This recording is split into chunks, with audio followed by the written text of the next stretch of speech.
Housing Development Program in Africa. Housing Development Program and the globe.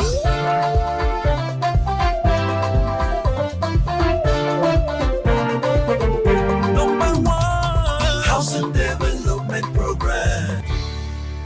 Welcome to Housing Development, where I bring you the latest trends, insights, and development in the housing and real estate sector. As always, I am your housing diva, Fleur Ani, and today I have an informative and engaging lineup for you. Today's focus will explore how economic uncertainty is impacting housing in Nigeria through the voices of everyday Nigerians. We'll visit Piwoi community in Abuja to understand their housing challenges and hopes for the future.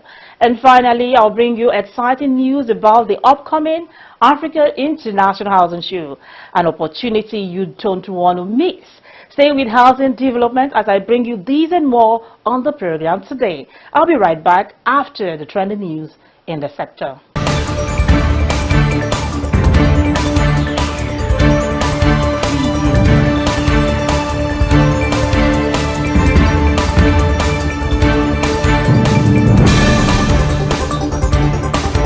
President Bola Ahmed Tinubu has formed a committee to align the census budget with government finances, advancing preparations for a new biometric and digital national census, stressing the importance of accurate data for sectors like employment, agriculture, and food security, and called for National Identity Management Commission's involvement.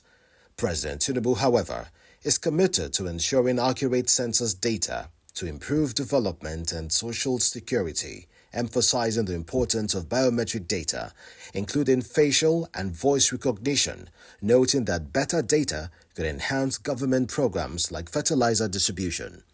The Minister of Budget and Economic Planning, Senator Bagudu, emphasized the importance of census data and reiterated the President's commitment, highlighting the need for the National Population Commission, NPC, and the team to determine the necessary funds to move the census forward. Senator Bagudu revealed that 40% of the funding for the 2006 census came from development partners and acknowledged the valuable progress made by the NPC's enumeration efforts. The Federal Mortgage Bank of Nigeria, FMBN, Managing Director and CEO Shehu Usman Osidi, has reaffirmed the bank's commitment to offering affordable mortgage loans to low and middle-income earners across Nigeria at the 46th Kaduna International Trade Fair. The FMBN is improving operations and launching new initiatives to create tailored mortgage products for all income segments, addressing the needs of the National Housing Fund (NHF) contributors. Part of these initiatives is the increase in the NHF mortgage loan ceiling from 15 million naira to 50 million naira, boosting interest in the scheme, offering affordable mortgages at 6 to 7% interest rates through products like the individual NHF loan and rent-to-own. The bank, however, added that it will continue to develop affordable products, allowing it to maintain these rates despite inflationary pressures. The Africa International Housing Show, AIHS, has earned its reputation as a global platform for innovation, collaboration, and transformation in the housing and construction sector. Over the years, industry leaders, policymakers, and stakeholders have consistently hailed the event as a game-changer that fosters development and connectivity among professionals in Africa and beyond. At the 16th edition of the AIHS, Femi Adewale, former Managing Director of Family Homes Funds, who represented the former Vice President of Nigeria, Professor Yemi Oshibajo, lauded the event's impact. He stated that AIHS has proven to be the foremost gathering of housing and construction professionals in Africa, offering solutions to the continent's housing deficit through meaningful dialogues and partnerships. Reverend Savio Ugochukwu Chime, chairman of Copen Group, also praised the AIHS for its contribution to the built environment. He added that the show is a movement to revolutionize the housing and construction industry. Dr. Mrs. Chi Akboji, chairperson of Shelter Afrique, highlighted AIHS as an unparalleled opportunity for stakeholders. She stated that the platform brings together real estate stakeholders to discuss and display sector trends. The AIHS has contributed significantly to the discourse on affordable housing and sustainable urban development across Nigeria.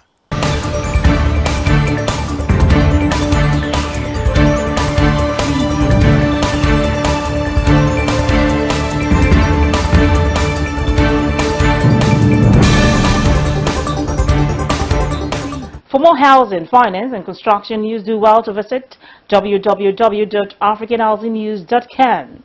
Nigeria's economy has been through highs and lows, and with it comes the uncertainty that affects every aspect of life, including housing. Today, I bring you the voices of Nigerians who share their experiences and challenges in securing decent housing amidst rising costs and economic instability.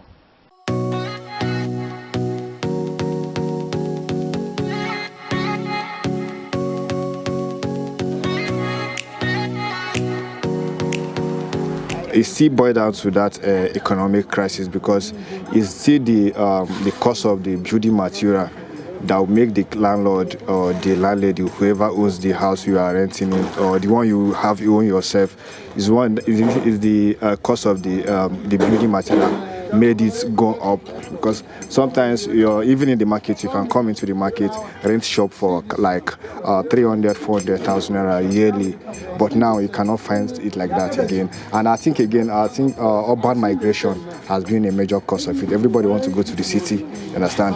There's nothing like rural development. Everybody just wants to migrate to the city and have the taste of city. So, and when you have a very populated area, very populated city, definitely the housing cost will go up. In Abuja precisely, the cost of housing, the cost of rent per se is on the increase. And the effect that has on the economy is that, what that means is that,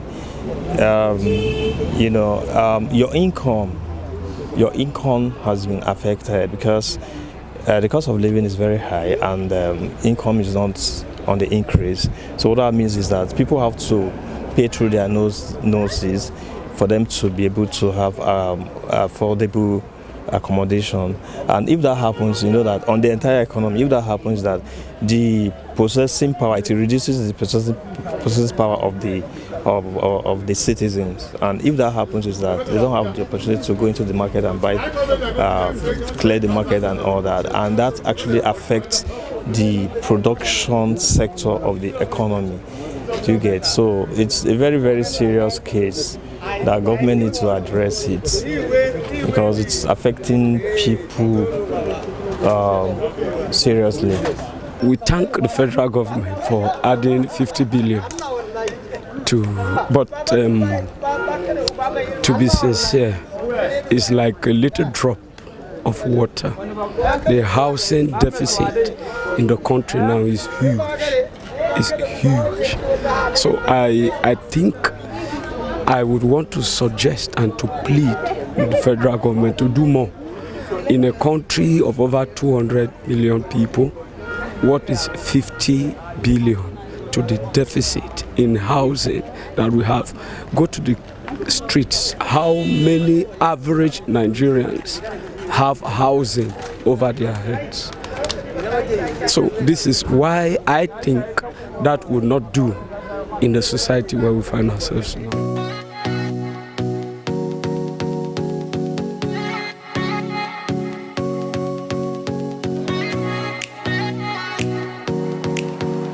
Nigerian Voices there.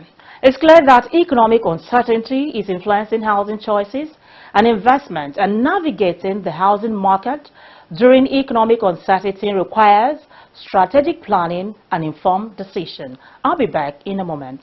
Do you know of housing estates sitting empty, abandoned, or at 80% completion stage for a while across Nigeria?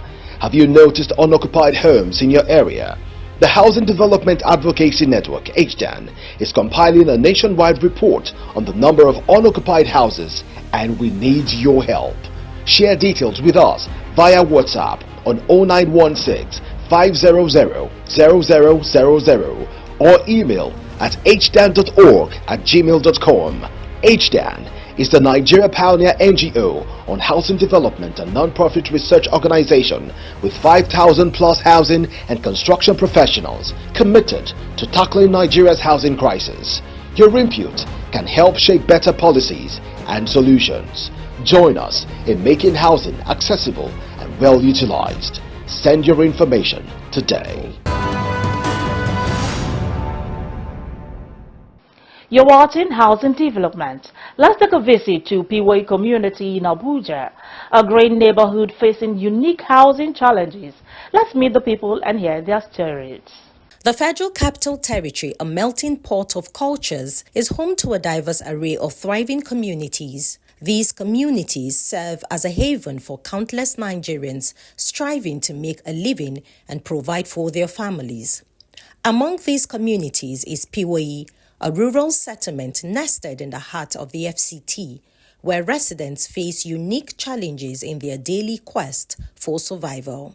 The Piwai community grapples with a multitude of challenges, including poorly maintained access roads, scarce water supply, inadequate medical facilities, and numerous other pressing concerns that impact the daily lives of its residents. Chief Tanko Lazarus Bahago, the traditional leader of Piwai community, shared a rich historical account of his people, offering valuable insight into their heritage and traditions. Piwai is a new village that is migrated from Galadimawa to Piwai, this present place. That is why we call it Piwai. Yeah, we have many things that we are lacking. Like you can see our road here.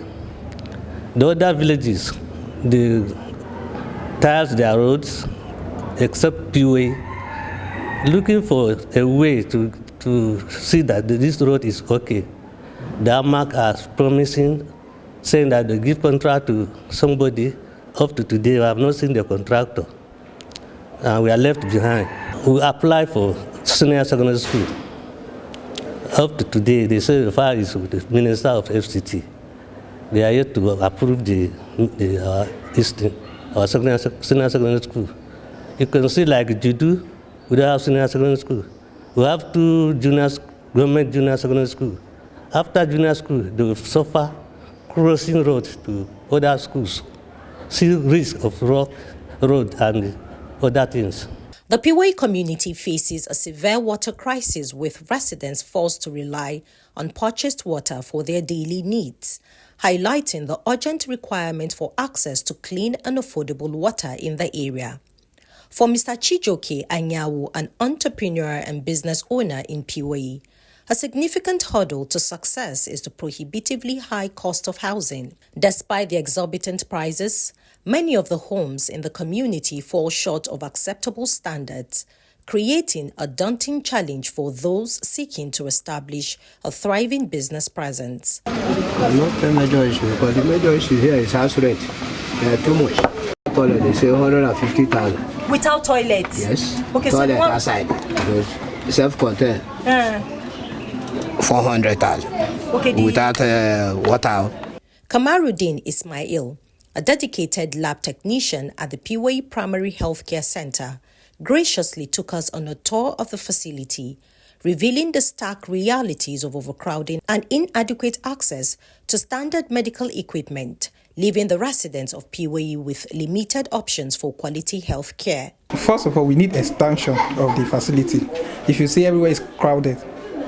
We don't. Our laboratory is it's not occupied. Like, it's very occupied. It's not spacious, and most machine, because of there's no space, we keep some on the ground, which is not good. Secondly, we need quarters and a ward, because we only use one room for consultation, labor room, and all the rest.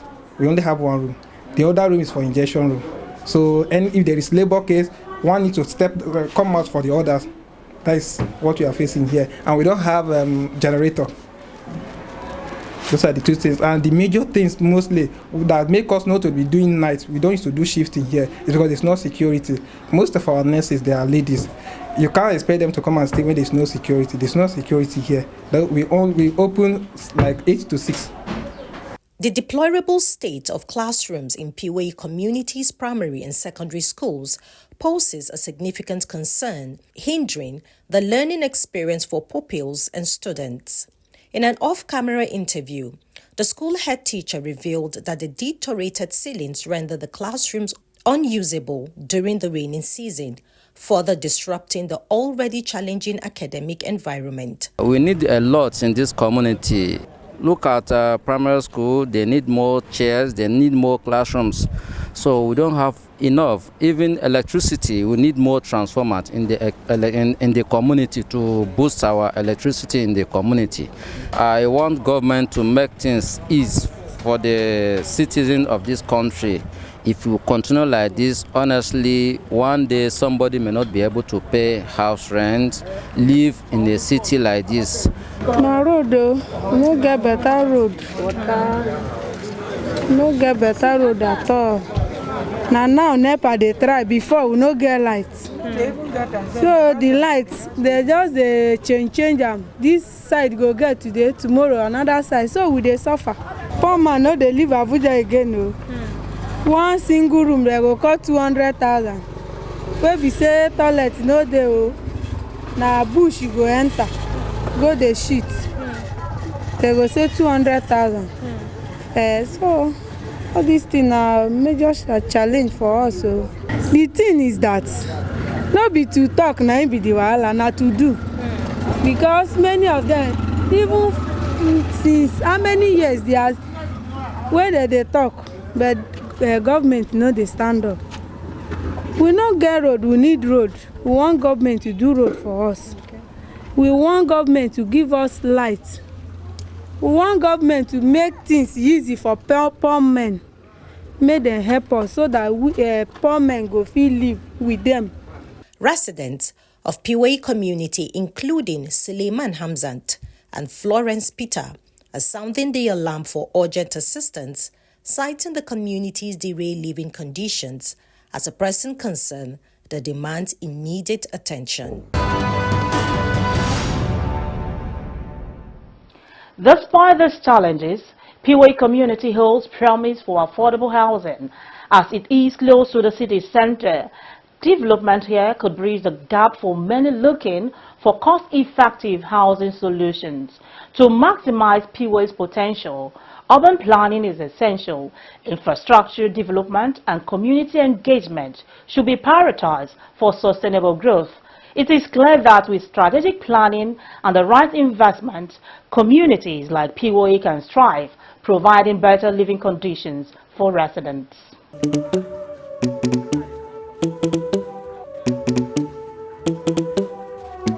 Let's go. Let's go. Let's go.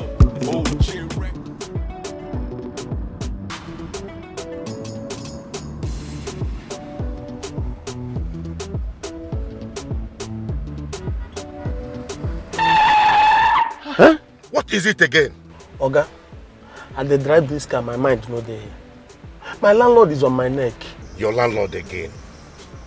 I thought I have told you this before.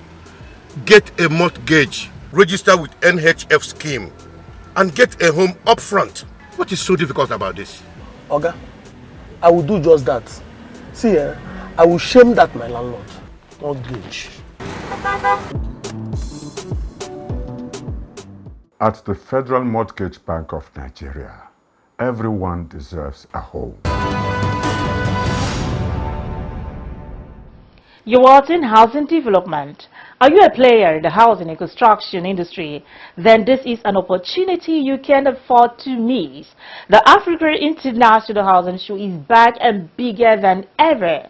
The Africa International Housing Show is the largest housing and construction expo in Africa, bringing together industry leaders, investors, and stakeholders from across the globe. This year's edition promises more networking opportunities, business deals, and insightful sections on emerging trends in the housing sector. As an exhibitor, you gain access to thousands of potential clients, partners, and investors. It's a perfect platform to showcase your product, services and innovations to a diverse audience.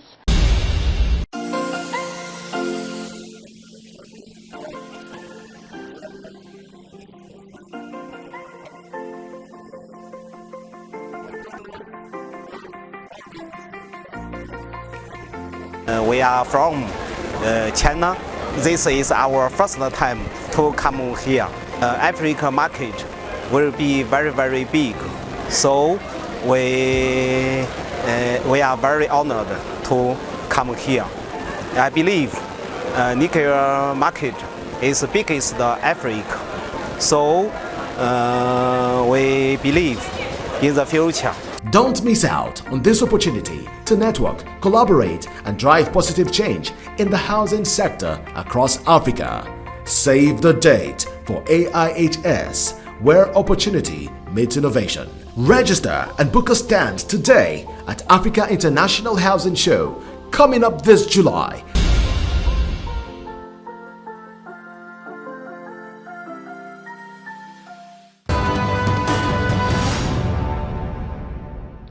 Don't miss this opportunity to grow your business and connect with industry leaders. To book your stand or learn more about the event, visit www.africahousingshow.com or call the contact displayed on your screen. Take note, this year's AIHS will be happening live at the Transcorp Hilton Hotel, Abuja, Nigeria. You don't want to miss this opportunity.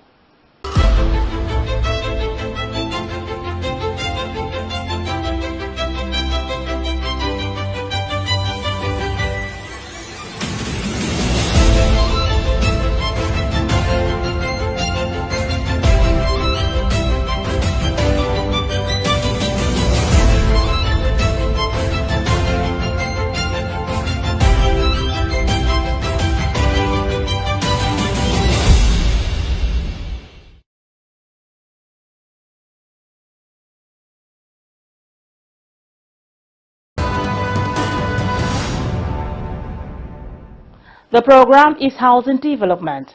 In a bold move to address the high cost of housing construction in Nigeria, the Federal Ministry of Housing and Urban Development held a high-level stakeholders meeting aimed at tackling key challenges in the building materials manufacturing sector.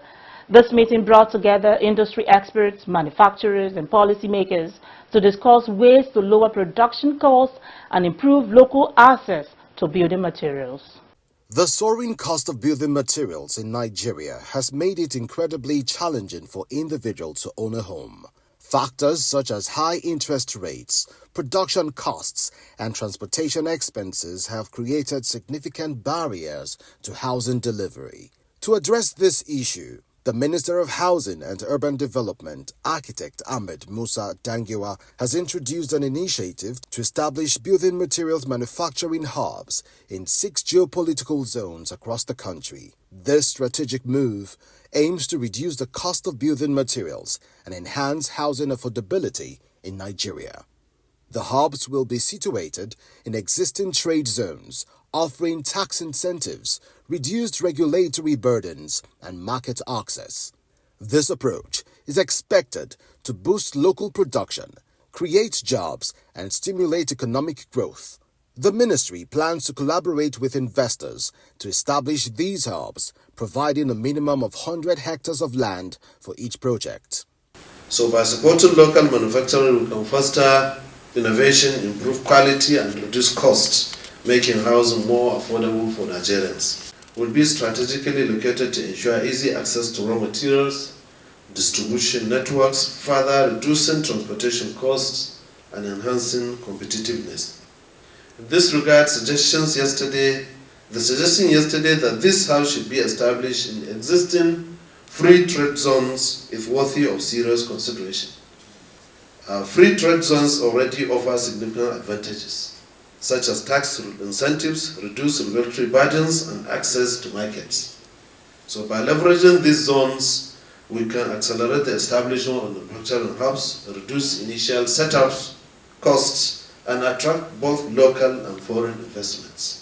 Vice Chairman of Senate Committee on Lands, Housing and Urban Development, Senator Victor Ume, assured that the National Assembly would support legislative and policy incentives to facilitate the smooth takeoff of these hubs. The Senate Committee on Lands, Housing and Urban Development, and by extension, the National Assembly, remains committed to supporting policies that will make housing more accessible to Nigerians. To work closely with the ministry and stakeholders to establish the necessary legislative and regulatory frameworks that encourage private sector investment in local manufacturing.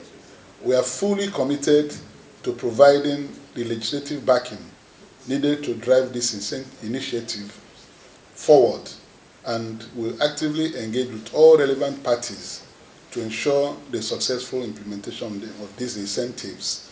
Minister of State for Housing and Urban Development, Right Honorable Abdullahi Yusuf Atta, revealed that the hubs will be strategically located in states such as Abia, Ogun, Kwara, Kano, Gombe, and Delta, with each hub serving its respective zone. However, one of the key focus areas of this administration is establishing a private sector-led local building materials manufacturing cluster in each of the Nigerian 6 geopolitical zones. This initiative will focus on the development of fiscal incentives to support private investors, particularly in the local production of building materials. The Permanent Secretary, Federal Ministry of Housing and Urban Development, Dr. Shuaib Belgore, emphasized that the engagement was an opportunity for stakeholders to deliberate on innovative solutions, incentives, and policies that would attract investment into the local building materials industry. The stakeholders' engagement provided a platform for robust discussions aimed at positioning Nigeria's building materials industry for sustainable growth, job creation, and improved housing affordability. That's all we have for today on housing development, from the economic challenges affecting housing to community insights and the exciting Africa International Housing Show. I hope you found today's edition informative and inspiring. I remain your housing diva, Flor Ani. Bye for now.